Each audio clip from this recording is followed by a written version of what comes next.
Selamat datang kembali. Kita kali ini mau jalan-jalan virtual nih ke sebuah distrik di Tokyo yang mungkin belum banyak jadi tujuan utama, tapi wah, nyimpen banyak cerita seru. Namanya Kameido, di sisi timur Tokyo. Betul. Kamido ini punya daya tarik yang khas banget. Pernah dengar soal asal-usul namanya, Kak? Unik loh ternyata. Katanya dulu ada pulau kecil, bentuknya mirip ya cangkang kura-kura. Namanya Kamejima. Oh iya, Kamejima. Terus ada lagi sumur keramat namanya Kamegai. Nah, gabungan keduanya itu jadi deh Kameido. Makanya, kalau Anda nanti ke sana, jangan kaget ya. Banyak banget simbol kura-kura di mana-mana. Bener banget, simbol kura-kura itu udah kayak, apa ya, ciri khasnya Kameido gitu. Dan yang bikin menarik itu perpaduannya loh. Anda bisa ngerasain suasana Shitamachi, kota tua zaman Edo yang nostalgia, tapi kehidupan modern Tokyo juga tetap kerasa. Jadi bukan cuma area perumahan atau pertokoan biasa ya, ada lapis-lapis sejarahnya gitu. Iya, persis. Makanya, ini seru buat digali lebih dalam. Dan itulah misi kita hari ini ya. Kita udah kumpulin nih dari berbagai sumber, catatan perjalanan, info lokal, sejarahnya juga. Kita mau coba sajikan intisari yang paling menarik, kisah-kisah yang mungkin sering kelewat, sama hidden gems-nya Kameido. Betul. Pokoknya biar Anda tahu kenapa Kameido ini spesial. Mulai dari kuil kunonya, makanannya yang unik, sampai kejutan-kejutan kecil di sudut jalannya. Oke, kalau gitu mari kita mulai penjelajahan kita. Kita awali dari jantungnya dulu kali ya. Kuil Kameido Tenjin. Ini kayaknya yang paling ikonik, bener gak? Pas banget mulainya dari situ. Kuil Kamido Tenjin ini sejarahnya kuat banget. Didirikan tahun 1662. Wah, tua juga ya. Kuil ini sengaja dibangun mirip sama kuil pusatnya, Dazaifu Tenmangu di Kyushu. Oh, pantesan. Saya pernah dengar julukannya itu Dazaifu dari Timur. Jadi karena itu ya? Tepat sekali, karena mirip arsitektur dan spiritnya itu. Julukan kehormatan lah istilahnya. Jadi statusnya penting banget ya di Tokyo. Apalagi masuk Tokyo Disha juga kan? Betul, masuk 10 kuil Shinto utama di Tokyo pilihan era Meiji. Ini negasin posisinya sebagai pusat spiritual penting. Bukan cuma buat urusan akademis ya, tapi juga penjaga tradisi dan budaya lokal. Jadi ini bukan sekedar bangunan tua, tapi institusi yang hidup. Oke. Jadi bukan cuma tempat berdoa minta lulus ujian aja ya. Lebih dalam dari itu. Tapi nih, kalau ngomongin yang kelihatan mata, kayaknya orang langsung kebayang wisterianya deh. Yang ungu-ungu itu. Nah itu dia, gak salah kalau dijuluki kuil bunga. Wisteria atau Fuji di bulan April-Mei itu memang primadonanya. Cantik banget menjuntai gitu. Dan tradisi nikmatin wisteria di sini tuh udah lama banget, lebih dari 350 tahun. Wow, 350 tahun. Iya, dari zaman Edo. Dulu ini jadi tempat rekreasi favorit. Bahkan Shogun Tokugawa kayak Tsunayoshi sama Yoshimune aja pernah kesini buat lihat bunganya. Sampai Shogun bela-belain datang. Luar biasa. Terus katanya keindahannya ini sampai menginspirasi seniman luar Jepang juga ya? Benar banget. Seniman ukiyo-e legendaris Hiroshige itu kan mengabadikan wisteria Kameido Tenjin di karyanya. Nah, cetakan kayu itu sampai ke Eropa abad ke-19, jadi bagian dari fenomena Japonisme. Oh iya? Pengaruhnya ke siapa? Konon sih salah satunya ke Claude Monet, seniman impresionis Prancis itu. Katanya lukisan Hiroshige ini ikut mempengaruhi cara Monet ngelukis jembatan sama bunga di Giverny. Keren ya gimana pemandangan lokal Kameido bisa punya gaung internasional. Makanya Fuji Matsuri tiap musim semi masih rame banget sampai sekarang. Gila, keren banget koneksinya. Nah, selain wisteria, ada lagi nih yang ikonik banget di kuil ini. Jembatan merah melengkung itu loh, Taikobashi. Bentuknya unik gitu ya? Iya, 3 jembatan Taikobashi atau jembatan drum itu memang ikonik. Melintasi kolam bentuk hati Shinji Ike. Lengkungannya curam kayak drum Jepang. Tapi ini bukan cuma soal bentuk. Ada maknanya ya? Apa tuh? Ada. 3 jembatan ini, jembatan pria masa lalu, jembatan datar masa kini, sama jembatan wanita masa depan. Ini simbol perjalanan hidup katanya. Kalau kita nyebrang berurutan, bisa nyuci dosa masa lalu, terus melangkah ke masa depan dengan jiwa bersih. Wah, dalam juga ya maknanya? Ada juga cerita kalau lengkungannya ini jadi inspirasi ikatan obi kimono yang populer Taiko Musubi. Oh, jadi gitu asal-usulnya. Keren. Nah, Kalau sekarang kita berdiri di jembatan itu, pemandangannya jadi kontras ya. Ada Tokyo Skytree di belakangnya, kayak masa lalu ketemu masa kini. Betul, perpaduan itu jadi daya tarik tersendiri sekarang. Apalagi kalau malam, ada iluminasi, bagus banget. Tapi, selain yang utama-utama tadi, ada juga loh permata tersembunyi kecil-kecil di sini. Oh iya, apa aja tuh? Misalnya, patung sapi suci Nadeusi. Orang biasanya nyentuh bagian sapi yang sama dengan bagian tubuh mereka yang sakit atau pengen ditingkatin kemampuannya. Misal, sentuh kepala sapi, terus sentuh kepala sendiri biar pintar atau sembuh sakit kepala. Ah, ritual interaktif gitu ya. Menarik. Ada lagi? Ada jimat namanya uso. Ini main kata yang cerdik. Uso itu bisa nama burung bullfinch, tapi bisa juga artinya bohong. Terus hubungannya apa? Jimat ini dipercaya bisa mengubah semua hal buruk di tahun lalu jadi uso atau bohong. Jadi kayak dianggap gak pernah terjadi gitu. Biar mulai tahun baru dengan bersih. Bisa cari patungnya atau beli jimatnya.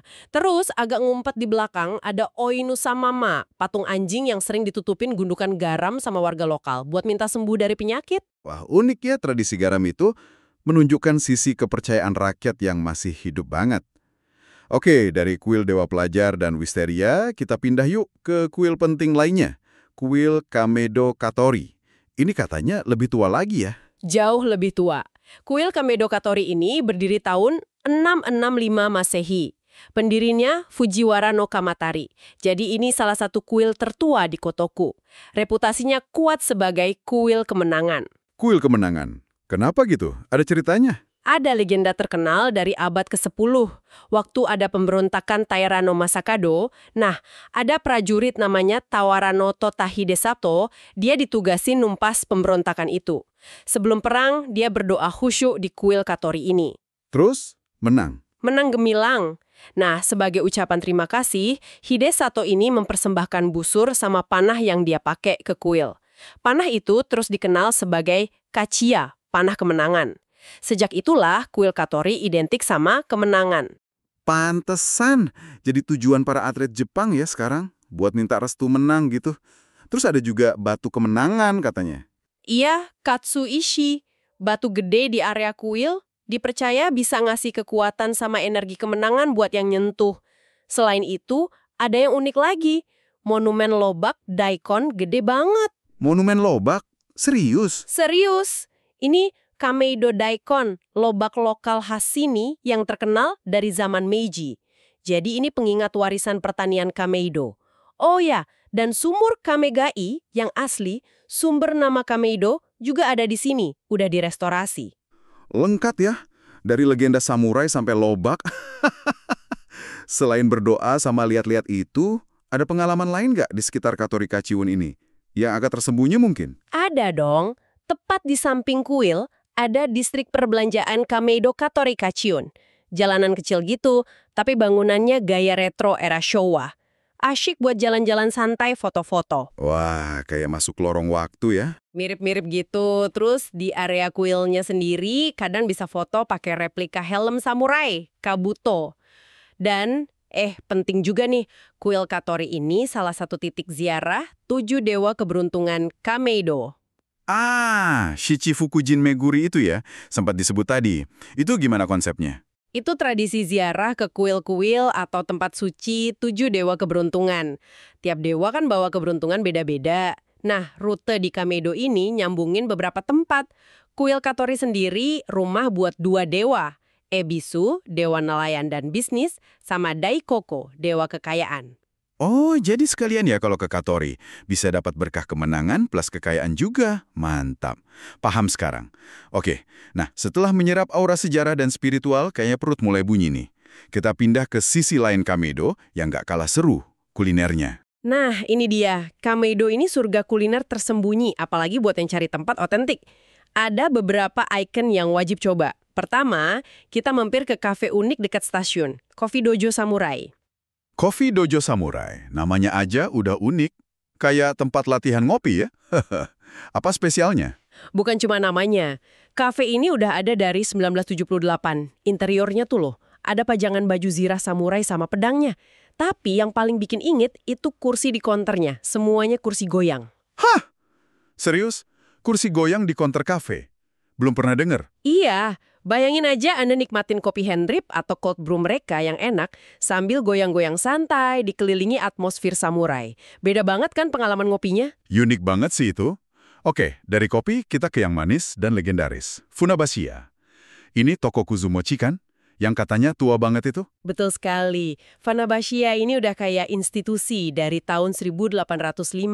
Katanya sih toko Kuzumochi tertua di Jepang.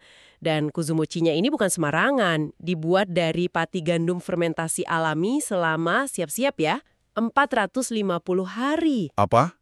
450 hari. Setahun lebih dong itu? Iya, prosesnya panjang banget, hasilnya jelly kenyal halus gitu, disajiin pakai kinako sama kuromitsu. Tapi uniknya lagi, meski bikinnya lama, enaknya dimakan cuma dalam 2 hari setelah jadi, biar fresh terus. Gila, dedikasinya luar biasa.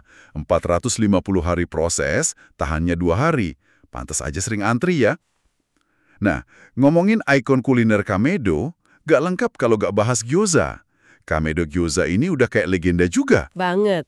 Kamedo Gyoza ini dari tahun 1953. Konsepnya fokus banget, cuma jual gyoza. Nggak ada nasi, nggak ada sup, nggak ada menu lain. Cuma gyoza panggang. Titik.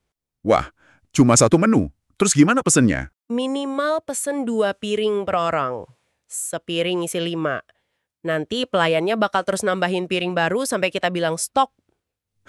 Sistemnya unik. Jadi adu banyak makan gyoza ya? Apa sih rahasianya kok bisa bertahan cuma dengan gyoza doang? Kuncinya di isian sama tekstur. Isiannya itu dominan sayur, perbandingannya kira-kira 2 sayur 1 daging, jadi rasanya lebih ringan, seger, nggak bikin enek. Kulitnya digoreng garing banget di bawah, tapi atasnya tetap lembut, isinya juicy. Pengalaman makan gyoza shitamachi asli deh, tapi yaitu siap-siap antri. Oke, catat. Gyoza ringan, kulit garing. Nah, selain itu, Kamedo kan terkenal juga sebagai distrik hormon. Itu jeroan panggang ya? Ada rekomendasi tempat? Emang bener, Kamedo dijuluki medan pertempuran horomon, saking banyaknya resto horomon enak. Salah satu yang paling top itu Horomon Aoki. Mereka bangga banget sama kesegaran bahannya. Nggak ada daging beku. Semua jeroan diambil langsung dari pasar daging Shimura tiap pagi. Wah, jaminan segar ya? Banget. Kualitasnya terasa beda. Makan horomon di Kamedo, di tengah asap panggangan, suasana riuh shitamachi, itu pengalaman otentik banget. Enaknya Horomon Aoki ini bisa reservasi. Jadi lebih gampang rencanainnya. Kopi di dojo, Kuzumochi 450 hari, gyoza legendaris, horomon super segar. Wah, ini nunjukin banget ya kalau kuliner Kamedo punya cerita dan karakter kuat. Tepat sekali. Tiap tempat ada kisahnya, ada dedikasinya. Itu bagian dari pesona Kamedo. Nah, udah kuil, udah kuliner. Ternyata Kamedo masih punya kejutan lain ya.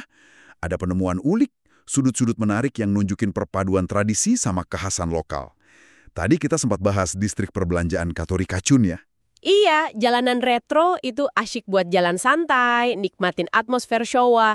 Nah, kalau cari oleh-oleh yang unik banget dan ada sejarahnya, ada beberapa tempat seru. Kayak apa tuh?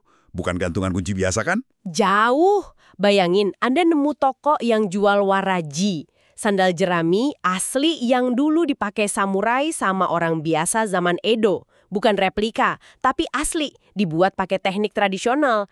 Masuk tokonya aja udah kayak balik ke masa lalu. Keren, sandal jerami samurai. Ada lagi? Ada kerajinan kaca ukir khas Tokyo, Edo Kiriko.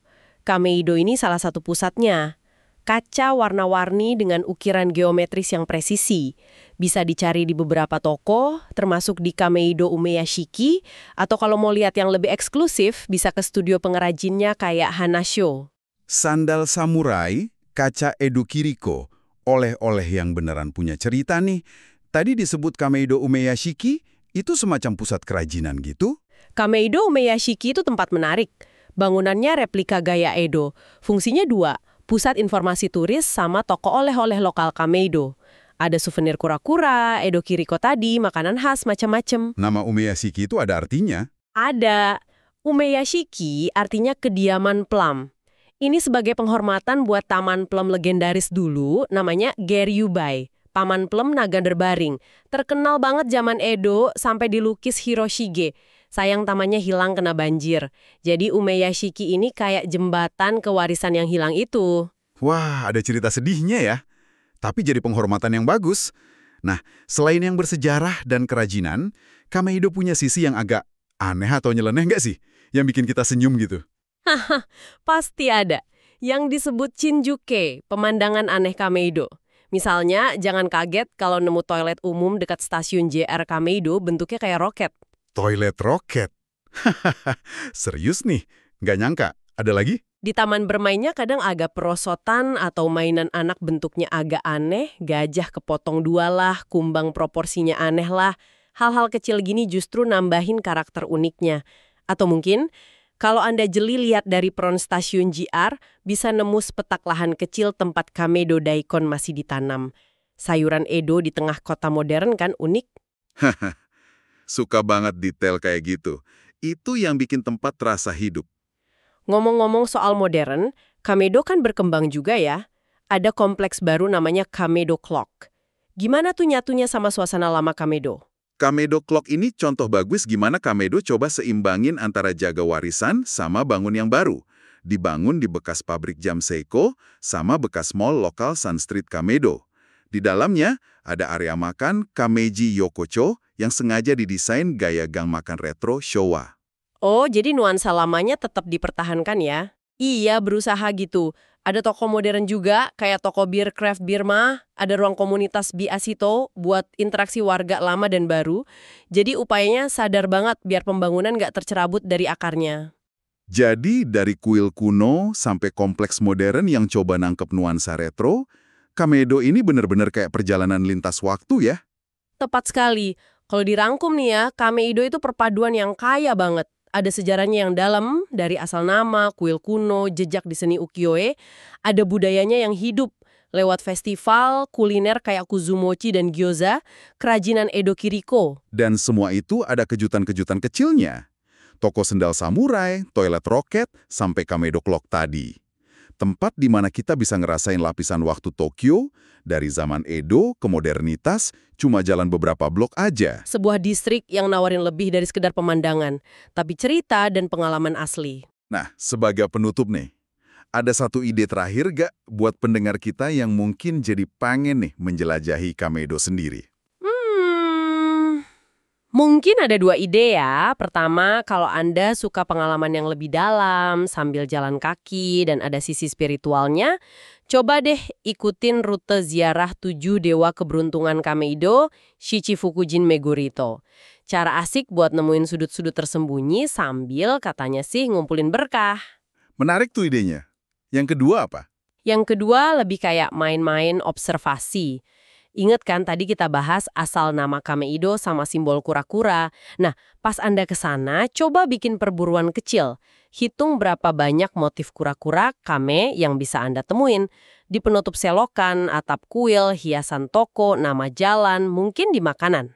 Wah, seru banget kayaknya ya berburu kura-kura.